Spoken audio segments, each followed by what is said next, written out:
नमस्ते दोस्तों, स्वागत है आपका वाइल्ड फायर हसल फ्लिक्स में। 5 कहानियां जो आपको अपने लक्ष्य तक ले जाने को मजबूर कर देगी, तो चैनल को सब्सक्राइब जरूर करिए। वीडियो को लाइक करो और कमेंट में बताओ कौन सी कहानी ने आपका दिल तोड़ दिया। चलिए शुरू करते हैं आज की कहानियां। कहानी नंबर 1, सफलता का रहस्य। एक बार एक व्यक्ति ने महान दार्शनिक सुकरात से पूछा, सफलता का रहस्य क्या है? कल सुबह नदी के पास मिलो, वहीं पर तुम्हारे प्रश्न का उत्तर मिलेगा। जब दूसरे दिन सुबह वह व्यक्ति नदी के पास मिला तो सुकरात ने उसे नदी में उतरकर गहराई मापने के लिए कहा। वह व्यक्ति नदी में उतरकर आगे बढ़ने लगा। जैसे ही पानी उसके नाक तक पहुंचा, सुकरात ने अचानक उसका मुंह पानी में डुबो दिया। वह व्यक्ति बाहर निकलने के लिए झटपटाने लगा, लेकिन सुकरात थोड़े ज्यादा ताकतवर थे। उन्होंने उसे काफी देर तक पानी में डुबोए रखा।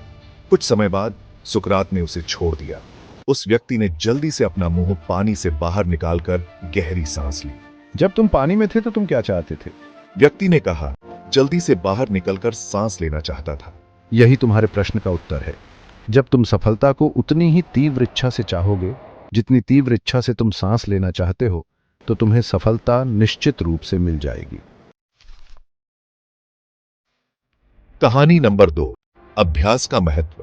प्राचीन समय में विद्यार्थी गुरुकुल में रहकर ही पढ़ाई किया करते थे। बच्चों को शिक्षा ग्रहण करने के लिए गुरुकुल भेजा जाता था। बच्चे वहां गुरु के सानिध्य में आश्रम की देखभाल करते और अध्ययन भी करते। वरदराज को भी सभी की तरह गुरुकुल भेजा गया। वहां वह अपने साथियों के साथ घुलने मिलने लगा, लेकिन वरदराज पढ़ने में बहुत कमजोर था। गुरुजी की कोई भी बात उसे बहुत कम समझ में आती थी। इस वजह से वह सभी के बीच उपहास का कारण बन गया।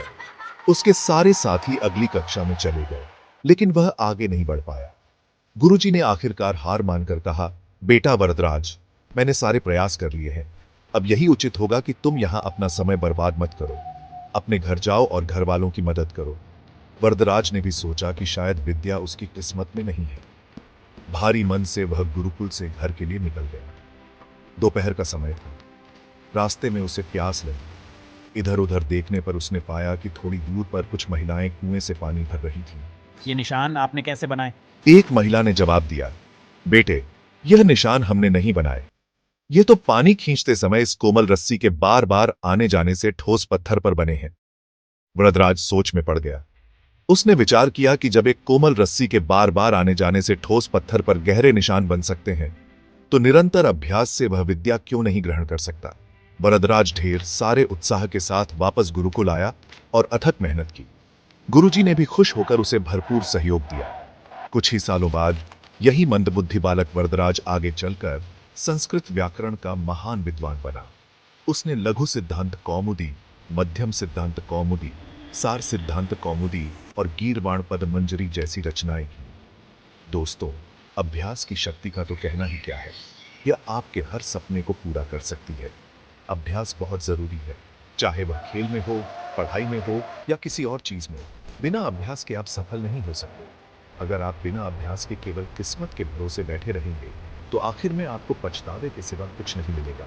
इसलिए अभ्यास के साथ धैर्य, परिश्रम और लगन रखकर अपनी मंजिल पाने के लिए जुट जाइए।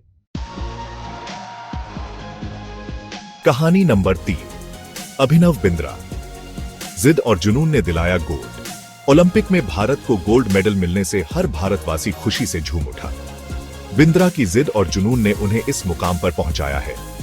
बैंकॉक में हुए वर्ल्ड शूटिंग चैंपियनशिप में बिंद्रा की टीममेट रही इंटरनेशनल शूटर श्वेता चौधरी ने कहा कि बिंद्रा ने जो कहा वह कर दिखाया। श्वेता मामूली अंतर से ओलंपिक टीम में जगह बनाने में नाकाम रही। श्वेता ने बताया कि बिंद्रा ओलंपिक गोल्ड के लिए पिछले 4 साल से अनवरत मेहनत कर रहे थे। बिंद्रा ने जो कहा वह कर दिखाया। कहानी नंबर 4, भारत रत्न प्राप्त डॉ. एपीजे अब्दुल कलाम। अब्दुल कलाम का जन्म 15 अक्टूबर 1931 को तमिलनाडु के एक गांव धनुषकोडी में हुआ था। इनके पिता मछुआरों को किराए पर नाव देते थे। कलाम ने अपनी पढ़ाई के लिए धन की पूर्ति हेतु अखबार बेचने का कार्य भी किया। डॉ. कलाम ने जीवन में अनेक चुनौतियों का सामना किया। उनका जीवन सदा संघर्षशील रहने वाले एक ऐसे व्यक्ति की कहानी है जिसने कभी हार नहीं मानी तथा देश हित में अपना सर्वस्व न्योछावर करते हुए सदा उत्कृष्टता के पथ पर चलते रहे। 71 वर्ष की आयु में भी वे अथक परिश्रम करते हुए भारत को सुपर पावर बनाने की ओर प्रयासरत थे। भारत रत्न डॉ. अब्दुल कलाम भारत के 11वें राष्ट्रपति बने। वे भारत रत्न से सम्मानित होने वाले तीसरे राष्ट्रपति हैं। भारत के मिसाइल कार्यक्रम के जनक डॉ. कलाम ने देश को अग्नि एवं पृथ्वी जैसी मिसाइलें देकर चीन एवं पाकिस्तान को इनकी रेंज में लाकर दुनिया को चौंका दिया। एक बार एयरफोर्स के पायलट के साक्षात्कार में 9वें नंबर पर आने के कारण कुल 8 प्रत्याशियों का चयन करना था, उन्हें निराश होना पड़ा था। वे ऋषिकेश बाबा शिवानंद के पास चले गए एवं अपनी व्यथा उन्हें सुनाई। बाबा ने उन्हें कहा, accept your destiny and go ahead with your life. You are not destined to become an air force pilot. What you are destined to become is not revealed now, but it is predetermined. Forget this failure, as it was essential to lead you to your existence. Become one with yourself, my son. Surrender yourself to the wish of God. डॉ. कलाम का जीवन हर उस नवयुवक के लिए आदर्श प्रेरणा स्रोत है जो अपने जीवन में एक असफलता मिलने पर ही निराश हो जाते हैं। डॉ. कलाम ने अपने सारे जीवन में निस्वार्थ सेवा कार्य किया। उनका राष्ट्र प्रेम और उनका देशभक्ति का जज्बा हर भारतीय के लिए सबक एवं प्रेरणा का पुंज है और हमेशा रहेगा। कहानी नंबर 5, महान गणितज्ञ रामानुजन धुन के पक्के।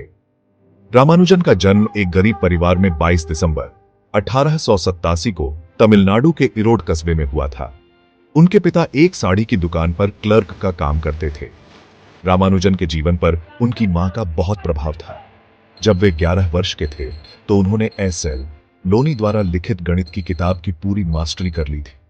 गणित का ज्ञान तो जैसे उन्हें ईश्वर के यहां से ही मिला था।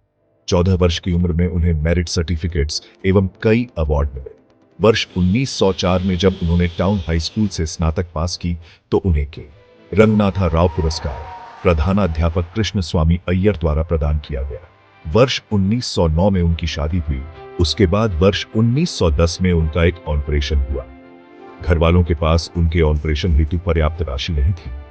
एक डॉक्टर ने उनका मुफ्त में यह ऑपरेशन किया था। इस ऑपरेशन के बाद रामानुजन नौकरी की तलाश में जुट गए। वे मद्रास में जगह जगह नौकरी के लिए घूमे। इसके लिए उन्होंने ट्यूशन भी किए। वे पुनः बीमार पड़ गए। इसी बीच वे गणित में अपना कार्य करते रहे। ठीक होने के बाद उनका संपर्क नेल्लौर के जिला कलेक्टर रामचंद्र राव से हुआ। वह रामानुजन के गणित में कार्य से बेहद प्रभावित हुए। उन्होंने रामानुजन की आर्थिक मदद भी की। वर्ष 1912 में उन्हें मद्रास में चीफ अकाउंटेंट के ऑफिस में क्लर्क की नौकरी भी मिल गई। वे ऑफिस का कार्य जल्दी पूरा करने के बाद गणित का रिसर्च करते रहते। इसके बाद वे इंग्लैंड चले गए। वहां उनके कार्य को खूब प्रशंसा हुई। उनके गणित के अनूठे ज्ञान को खूब सराहना हुई। वर्ष 1918 में उन्हें ट्रिनिटी कॉलेज कैम्ब्रिज का फेलो चुना गया। वह पहले भारतीय थे जिन्हें इस सम्मान के लिए चुना गया। बहुत मेहनती एवं धुन के पक्के थे। कोई भी विषय परिस्थिति, आर्थिक कठिनाइयों, बीमारी एवं अन्य परेशानियों में उन्हें अपने ढंग से नहीं डुबा सके। वे अंततः सफल हुए। आज उन्हें विश्व के महान गणितज्ञों में शुमार किया जाता है। 32 वर्ष की छोटी उम्र में ही इस प्रतिभाशाली व्यक्ति को दिव्य सेवा दी। दुनिया में एक महान गणितज्ञ को मिला। आपको हमारी real life inspirational stories in Hindi, motivational stories कैसी लगी? कमेंट में अपनी प्रतिक्रिया जरूर दें। बाबा शिवानंद का कहने का अर्थ यह था कि असफलता से निराश होने की आवश्यकता नहीं। यह असफलता आपकी दूसरी सफलताओं के द्वार खोल सकती है। तुम्हें जीवन में कहाँ पहुँचना है इसका पता नहीं। आप कर्म करो, ईश्वर पर विश्वास करो।